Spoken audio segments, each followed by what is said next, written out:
तो lateral shift को calculate करना है हमें, और लेटरल शिफ्ट को हम लोगों ने फिगर में किससे रिप्रेजेंट किया है, x से। तो x की वैल्यू कितनी होगी इसे हमें पता करना है, ठीक है। लेटरल शिफ्ट को कैलकुलेट करते समय सबसे पहले हम कंसीडर करते हैं एंगल BCE, जो हमारा कहाँ है, तो हम ये कहेंगे ये हमारा BCE। इस ट्रायंगल को लिया जाए तो इस ट्रायंगल में हम ये देखेंगे कि हमारे एंगल क्या है, R, और यहाँ जो एंगल बन रहा है वो क्या है, 90 डिग्री। तो ये हमारा एक राइट एंगल ट्रायंगल है। तो राइट एंगल ट्रायंगल वो एंगल E क्या है, where angle E is 90 degree. तो यहाँ पे अगर हमें जो हमारे इस गिवन रिप्रेजेंटेशन में, फिगर में जो गिवन है वो है ये थिकनेस और ये R। तो इस थिकनेस और R के बीच का रिलेशन हमें इस्टेब्लिश करना है with taking BC as common. यहाँ पे देखना है कि हमने दो ट्रायंगल लेना है बच्चों, एक ट्रायंगल जो एंगल ऑफ इंसिडेंट के लिए हो जाए और दूसरा ट्रायंगल जो एंगल ऑफ रिफ्रैक्शन के लिए हो जाए। तो एंगल ऑफ इंसिडेंट हमारा इस ट्रायंगल में लाई करेगा जिस ट्रायंगल में हम ये कह सकते हैं कि एंगल ऑफ डेविएशन बना है। सिंपली हमें दो ट्रायंगल यहाँ कंसिडर करना है, एक ट्रायंगल जो लेटरल शिफ्ट के लिए हो, लेटरल शिफ्ट ये है, इस लेटरल शिफ्ट के साथ हम ट्रायंगल एक कंसिडर करेंगे, और दूसरा थिकनेस के साथ वाला ट्रायंगल। तो थिकनेस के साथ वाले ट्रायंगल को देखा जाए तो ये, अब लेटरल शिफ्ट और थिकनेस के बीच का रिलेशन स्टैब्लिश करने के लिए हमने देखा कि एक ऐसा कॉमन लाइन आ गया दैट इज BC। तो हम ट्रायंगल लेते समय हमेशा इस बात का ध्यान रखेंगे कि हम पहला ट्रायंगल वो लेंगे जो हमारे ग्लास की थिकनेस और जो कॉमन लाइन है रिफ्रैक्शन की, रिफ्रैक्टेड रे और थिकनेस के बीच के बनने वाले ट्रायंगल को। तो रिफ्रैक्टेड रे ये हो गया BC और थिकनेस हो गया BE। इसको लेके जो ट्रायंगल बना है वो है BCE, जो कि मैंने BCE ट्रायंगल पहले लिख रखा है। दूसरा ट्रायंगल जो हमें लेना है वो लेना है लेटरल शिफ्ट जो रिफ्रैक्टेड रे के साथ बना रहा है। तो लेटरल शिफ्ट हमारा ये रहा दैट इज CG, और रिफ्रैक्टेड रे हमारा BC। तो BCG से बनने वाले ट्रायंगल को मैंने यहाँ लिख रखा है BCG ट्रायंगल। तो आपको मेमोराइज करने का सिंपल टेक्निक यही है कि आप पहला ट्रायंगल वो चूज करोगे जिस ट्रायंगल में थिकनेस का रिलेशन आप रिफ्रैक्टेड रे से स्टैब्लिश कर सको। दूसरा ट्रायंगल वो लोगे जिसमें नॉर्मल शिफ्ट का रिलेशन आप रिफ्रैक्टेड रे से स्टैब्लिश कर सकते हो। तो ये दो ट्रायंगल मैंने लिया। अब इन दो ट्रायंगल्स में हमें ये एंगल, पहले BCE ट्रायंगल दे, तो BCE ट्रायंगल में हमें एंगल R गिवन है, और एंगल R के हम थिकनेस को रिफ्रैक्टेड रे के बीच में रिलेशन स्टैब्लिश करने के लिए हमने cos R लगा दिया। तो cos R के रिलेशन में हम देखें तो cos theta is equals to base upon hypotenuse. What is base? Base यहाँ पे है BE और हाइपोटेनियस क्या है, that is BC, that is refracted ray. ठीक है, तो यहाँ से अगर हम cos R is equals to BE upon BC रखें तो BC इज इक्वल्स टू क्या हो जाएगा, BE upon cos R। This is equation number 1 हमने बना लिया। Refracted ray is equals to what is BE, thickness of the slab upon cos R। Refracted रे का रिलेशन थिकनेस से स्टैब्लिश हो गया इन सच अ वे दैट ये BC क्या है, ये BC बता रहा है लेंथ ऑफ रिफ्रैक्टेड रे, और BE क्या बता रहा है, BE थिकनेस बता रहा है, और cos R उनके बीच का रिलेशन। सिमिलरली दूसरा ट्रायंगल हमने लिया BCG। What is BCG? This triangle. In triangle में हमें ये एंगल गिवन है, और ये एंगल क्या हो जाएगा, तो हम कहेंगे एंगल ऑफ डेविएशन। इसको हम लोग एंगल ऑफ डेविएशन, ये एंगल I, ये एंगल R, तो ये कितना होगा I minus R, that is deviation angle.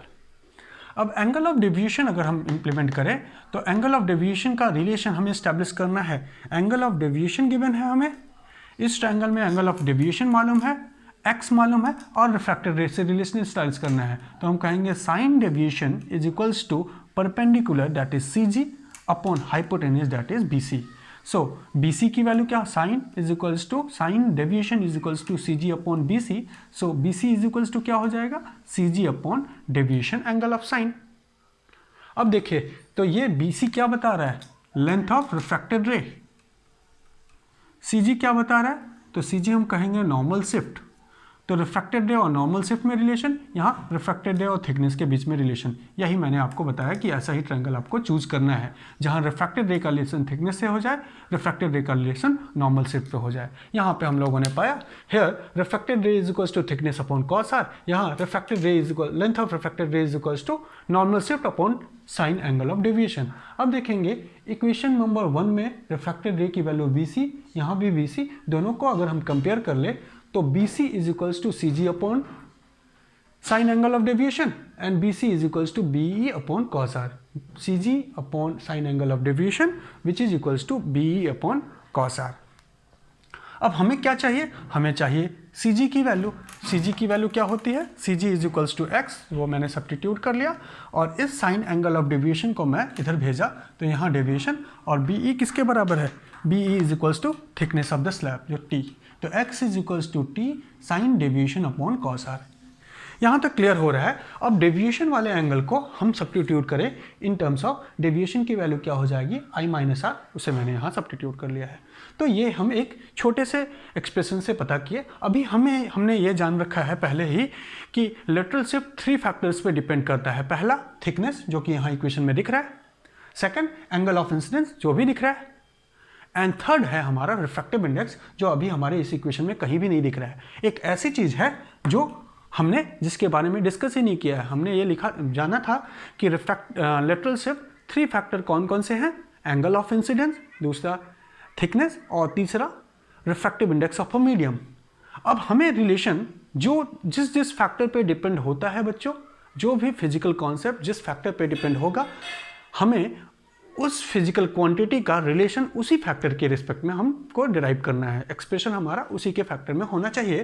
तो हम लोगों ने यहाँ पे क्या, हम लोग लेटरल शिफ्ट को डिफाइन करते समय ये बताए थे क्या कि लेटरल शिफ्ट हमारा एंगल ऑफ रिफ्रैक्शन पे डिपेंड होता है, तो हम कहेंगे नहीं, ये तो नहीं कहा था। हमने अभी डिस्कस किया था तो ये बताया था लेटरल शिफ्ट 3 फैक्टर पे डिपेंड होगी, थिकनेस पे, रिफ्रैक्टिव इंडेक्स पे और एंगल ऑफ इंसिडेंस पे। बट यहाँ पे रिफ्रैक्शन, एंगल ऑफ रिफ्रैक्शन आ जा रहा है तो हमें एंगल ऑफ रिफ्रैक्शन को किसी तरह से हटाना पड़ेगा। सेकेंडली हमें रिफ्रैक्टिव इंडेक्स पे भी डिपेंड है, बट इस एक्सप्रेशन में रिफ्रैक्टिव इंडेक्स नहीं है। तो अब हमें थोड़ा ऐसा इक्वेशन बनाना पड़ेगा जिसमें ये 3 फैक्टर पे हमारा इक्वेशन डिपेंड हो जाए। तो देखते हैं आगे क्या हम इस एक्सप्रेशन को ये लिख सकते हैं, x is equals to T। अब हमें ये मालूम है, हम ये मैथमेटिकल फॉर्मूलेशन जानते हैं कि sine A minus B is equals to sine A cos B minus sine B cos A। ठीक है, ये मैथमेटिकल फॉर्मूलेशन है कि sine value of A minus B is equals to sine A cos B minus cos A sine B या sine B cos A। अगर यहाँ minus है तो यहाँ माइनस, अगर यहाँ प्लस होता तो यहाँ पे प्लस।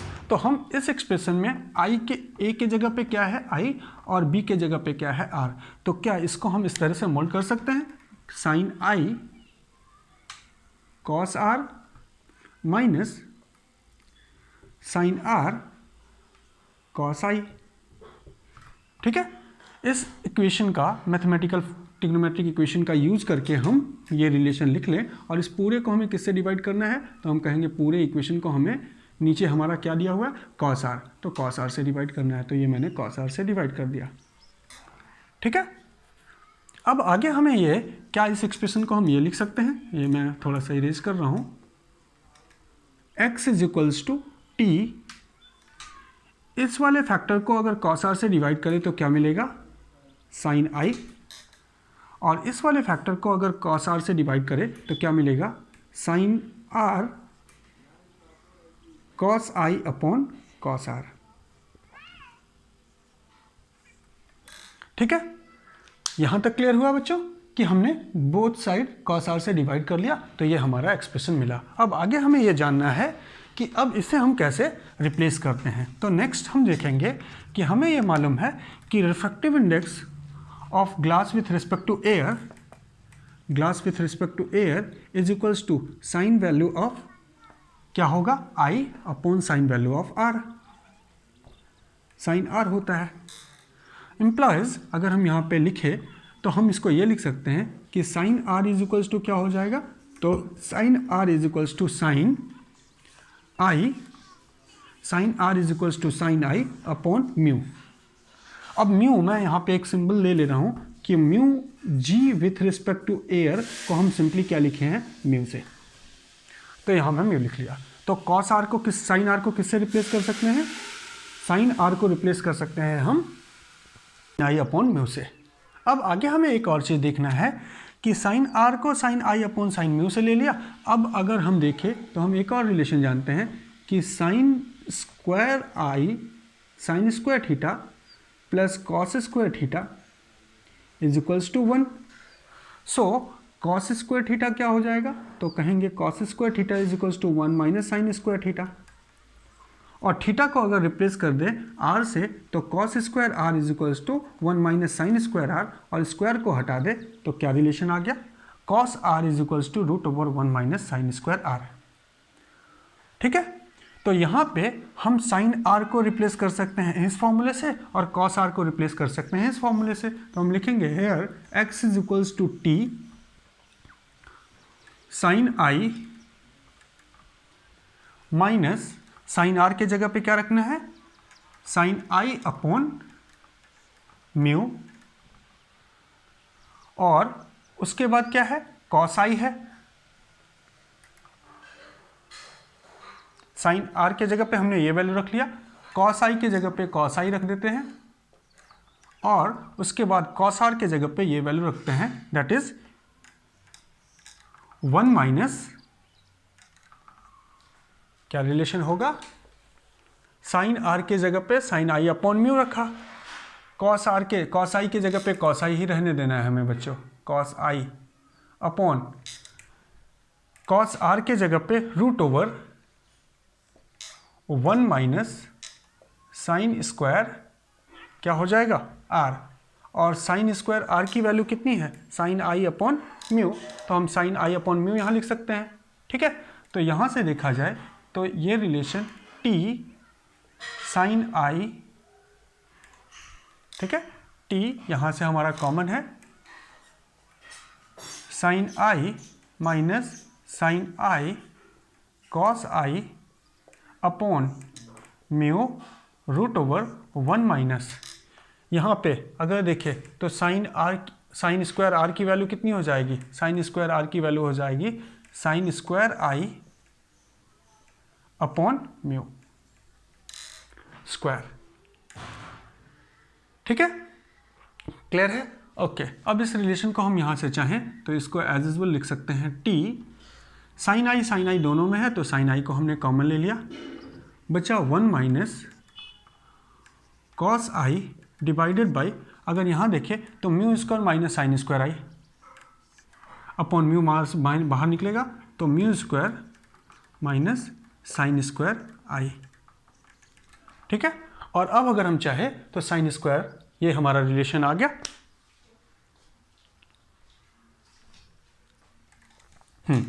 तो इस रिलेशन को अगर देखें तो हमारे पास लेटरल शिफ्ट का जो फॉर्मूला मिल रहा है वो लेटरल शिफ्ट का फॉर्मूला क्या है, T sine I under bracket 1 minus cos I divided by root over refractive index of glass, mu का मतलब क्या है, refractive index of glass with respect to air का square minus sine square I. अब अगर देखें तो पूरे रिलेशन में जिस फैक्टर पे हमारी डिपेंडेंसी रिलेशन थी वो हमें यहाँ पे दिख रही है। किस फैक्टर पे डिपेंड हो रहा है, तो हम कहेंगे refractive index is depend on thickness. तो पहली चीज़ x डिपेंड ऑन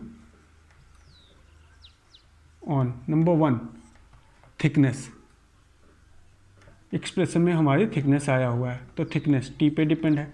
कैसा रिलेशन है कि रिफ्रैक्टिव इंडेक्स की लेटरल शिफ्ट की वैल्यू बढ़ेगी अगर हमारी थिकनेस इंक्रीज करी जाए, तो डायरेक्ट रिलेशन है। With increasing thickness normal lateral shift increases, first point. Second point देखें कि हमारे पास आई, तो हम कहेंगे it also depend on angle of incidence, angle of incidence पे भी डिपेंड है, इंसिडेंट एंगल। तो जैसे जैसे एंगल ऑफ इंसिडेंट बढ़ाएंगे वैसे वैसे लेटरल शिफ्ट भी बढ़ेगी। And third factor refractive index, तो थर्ड हम कह सकते हैं it also depend on refractive index, और यही 3 फैक्टर तो मैं पहले भी आपको बता रखा था, म्यू।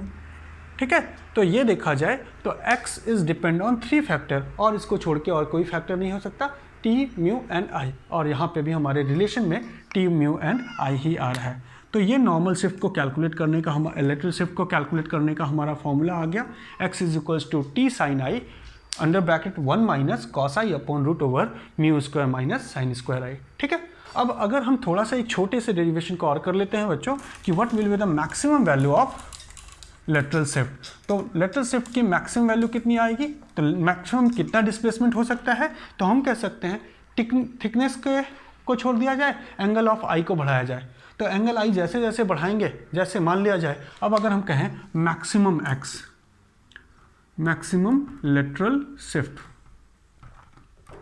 अगर लेटरल शिफ्ट की मैक्सिमम वैल्यू कैलकुलेट करनी है, maximum value of lateral shift, तो हम कहेंगे when angle I is equals to 90 degree. अगर एंगल आई की वैल्यू 90 डिग्री कर दी जाए तो साइन आई की वैल्यू कितनी हो जाएगी 1, और कॉस आई की वैल्यू कितनी हो जाएगी 0, तो 0 divided by anything will be 0, तो हम पाएंगे क्या, x is equals to t।